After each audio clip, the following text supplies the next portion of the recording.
Hello नमस्कार धन्यवाद channel में आपका स्वागत। हम आपको बहुत ही महत्वपूर्ण जानकारी देने वाले हैं। अतिथि शिक्षकों के नियमितीकरण को लेकर गुरुजियों की तरफ विभागीय परीक्षा लेकर नियमितीकरण किया जाए अतिथि शिक्षकों की। नहीं तो अतिथि शिक्षकों को शिक्षक भर्ती में आरक्षण के स्थान पर बोनस अंक दिए जाए, नहीं तो अन्य राज्यों की तरह नीति बनाया जाए अतिथि शिक्षकों के हित में। अतिथि शिक्षकों को नियुक्ति को लेकर भी बहुत बड़ी खबर आ रही है। इसमें शॉर्ट टर्म और लॉन्ग टर्म वालों को जहां यथावत रखा जाए, जो पूर्व में कार्यरत थे वहीं पे रखा जाए, ऐसी मांग की गई है। और शासन ने भी आदेश दिया है कि सभी अतिथि शिक्षकों की नियुक्ति यथावत की जाएगी। वो अतिथि शिक्षक हाई कोर्ट में भी केस लगाने वाले हैं नियमितीकरण की मांग को लेकर। और पूरी विस्तार से मैं जानकारी आपको देने वाला हूँ नियुक्ति को लेकर क्या कहना है सुनील से परिहार जी का। अतिथि शिक्षकों के नियमितीकरण को लेकर क्या कहना है, वीडियो में बने रहें, वीडियो पूरा देखें। वीडियो अच्छा लगे तो लाइक करें और चैनल को सब्सक्राइब जरूर कर लें अपडेट पाने के लिए। की जानकारी जिन साथियों को है वो साथी आगे आए। आप लोग लगभग कम से कम कुछ नहीं तो 5 लोगों की एक टीम हो, वो जाके 2-3 अलग-अलग 2-4 वकीलों से चर्चा करें, टॉप लेवल के, मिडिल क्लास और नीचे लेवल के, और फाइनली चर्चा करें कि भाई हमको इस मुद्दे पर लड़ना है और जीतने की क्या संभावना है, कैसे जीतेंगे, सारी चर्चा करके आप हमको बताएं, उसमें हम मदद करेंगे। कोर्ट से भी मदद करेंगे, लेकिन जो व्यक्तिगत 10-50 150 लोग मिलकर जो लगाते रहे उसके मैं पक्ष में ना कल था ना आज हूं। आप लोग लड़ें, संगठन से केस लगाएं और आप लोग ही उस लड़ाई को लड़ें। मैं तो सिर्फ एक ही काम मैंने मेरे पास रखा है, नीतिगत जो मामले हैं उन पर मैं चर्चा करूंगा। मंत्री जी से, अधिकारियों से, जितने भी नीतिगत मामले हैं सिर्फ उनको अपने पास रखना चाहता हूं, बाकी कोई काम मैं मेरे पास नहीं रखना चाहता। क्या पॉलिसी बनना चाहिए, क्या पॉलिसी अतिथि शिक्षकों के हित में होना चाहिए, सिर्फ वो चीज़ें रखना चाहता हूँ। क्योंकि अतिथि शिक्षकों का भला 2-3 तरीके से हो सकता है। या तो सरकार गुरुजियों शिक्षाकर्मियों की भांति पॉलिसी बना दे, अन्य राज्यों की तरह पॉलिसी बना दे, या फिर सीधी भर्ती में भले आरक्षण ना दें, आप बोनस अंक दे दें और आरक्षण के स्थान पर अतिथि शिक्षकों का जो कट ऑफ है वो 10% कम कर दें। ईडब्ल्यूएस को जिस तरीके से पात्रता परीक्षा में आपने 10% अंकों की छूट दी है, अतिथि शिक्षकों को भी यदि पात्रता परीक्षा में 10% अंकों की छूट मिल जाए प्लस बोनस अंक मिल जाए, 80% अतिथि शिक्षक रेगुलर होंगे। पॉलिसी नहीं है। और सुप्रीम कोर्ट में यदि आप पिछले सत्र में आपने काम किया है, तकनीकी कारण से ज्वाइनिंग नहीं हुई है, 2-3 बार आप डीपीआई में आवेदन दे चुके हैं, उसके बाद भी समाधान नहीं हुआ, तो आप लोग भी 25-50 लोग जितने लोग हैं जिनकी जगह काउंसलिंग से अभी ज्वाइनिंग दे दी गई है, आप लोग मिलकर कोर्ट से एक आदेश लेके आए, आप लोग यथावत हो जाएंगे। इस मामले में भी अब ज़्यादा माथापच्ची हम नहीं करना चाहते। आप विगत सत्र में कार्यरत थे, आपका पद रिक्त है, तकनीकी कारण से आपकी ज्वाइनिंग नहीं हो पाई, बार बार आवेदन देने के बाद समाधान नहीं हुआ, कोर्ट ही आपका समाधान करवाएगा। आज पहली बार मैं लाइव की प्रक्रिया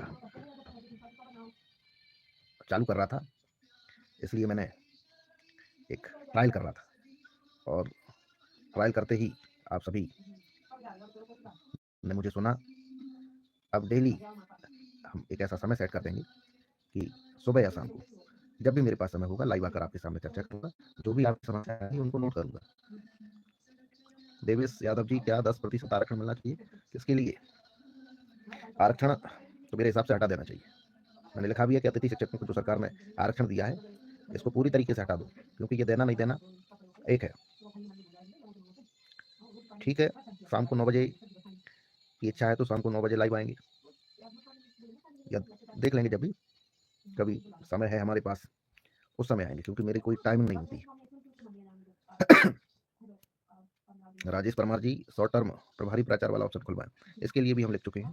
कल एक बार और कमिश्नर मैडम से चर्चा करेंगे कि यदि प्राचार्य और प्रभारी प्राचार्य के विरुद्ध पहले आदेश होता होता था, इस बार भी होना चाहिए।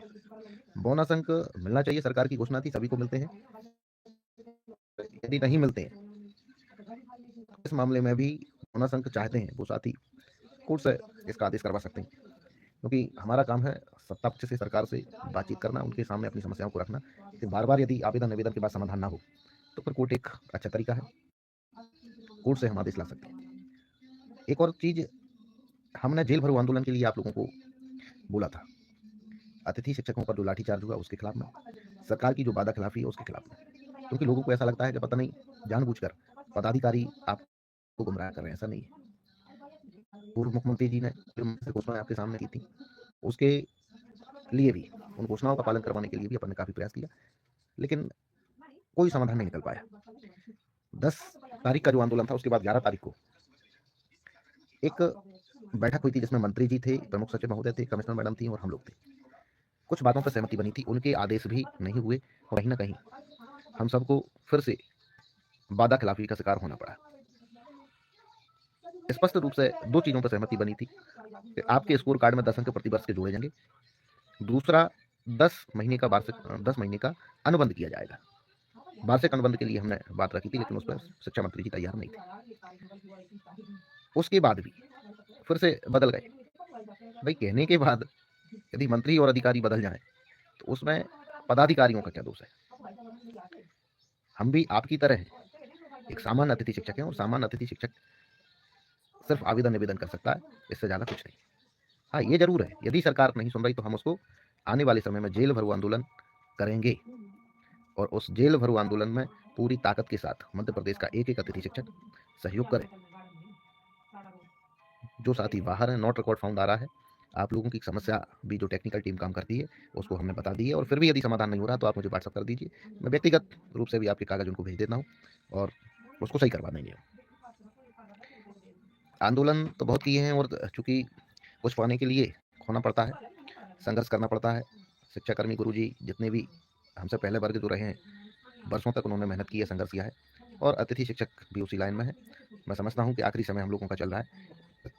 अच्छी कोई ना कोई पॉलिसी हमारे हित में बनी और उसके लिए हम लगातार प्रयास कर रहे हैं। अभी शिक्षा मंत्री जी को, मुख्यमंत्री जी को भी हमने कुछ पत्र दिए हैं। सारी चीज़ें जो अपने पक्ष में हैं, वो करवाने का प्रयास कर रहे हैं। एक और चीज़, कोई भी बड़ा मूवमेंट करने से पहले मैं मध्य प्रदेश के प्रत्येक ज़िले में अब जितनी भी छुट्टियाँ मुझे मिलेंगी, किसी न किसी ज़िले में मैं जाकर आप लोगों से चर्चा करूँगा, आप लोगों की समस्याओं को सुनूँगा और लोगों को संगठित करने का प्रयास करूँगा। क्योंकि मुझे लगता है कि कहीं न कहीं हम कमज़ोर हैं। जितनी संख्या हमारी पूरे प्रदेश में है, उतनी संख्या के हिसाब से हम किसी भी आंदोलन में सहयोग नहीं कर पाते। 1 लाख अतिथि शिक्षकों में से मुश्किल से 10,000 लोग सहयोग करते हैं, 90,000 लोग घर बैठते हैं। क्यों? यदि जीतना है, आप सबको सहयोग करना पड़ेगा। आप सभी सहयोग करेंगे, निश्चित रूप से अपन जीतेंगे। और कहीं भी कोई भी अतिथि शिक्षकों के हित में कोई भी काम करे, कोई भी संगठन काम करे, हमेशा साथ में खड़े रहें। कभी किसी संगठन के कार्यक्रम का कभी हमने विरोध नहीं किया, ना करेंगे। जितना बनेगा सहयोग ही करेंगे। बिल्कुल सही है, 50% आरक्षण से भी कुछ नहीं होना। यदि आपका कट ऑफ कम हो जाता है, ईडब्ल्यूएस की तरह पात्रता परीक्षा में 10% अर्हता अंक कम हो जाते हैं, 60% वाला 50% में पास होगा, 50% वाला 40% में पास होगा। उसके अलावा बोनस अंक, तब आपका भला हो सकता है, नहीं तो आरक्षण को कोई भी मतलब नहीं है।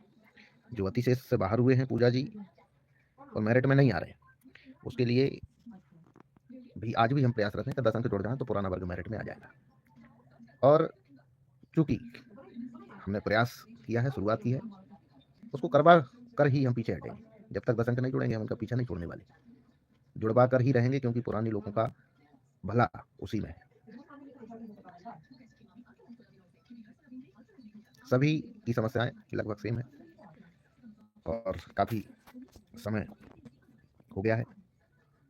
भोपाल में महीनों के लिए 2-2 जिलों का क्रमिक आंदोलन होना चाहिए। इस पर भी चर्चा करेंगे लेकिन दिक्कत यही है कि लोग सहयोग करते नहीं हैं। भोपाल के शाहजहानी पार्क में मैं खुद 116 दिन अपनी टीम के साथ बैठा। उस समय यदि लोगों ने सहयोग किया होता, तो आज ये दिन देखना नहीं पड़ता।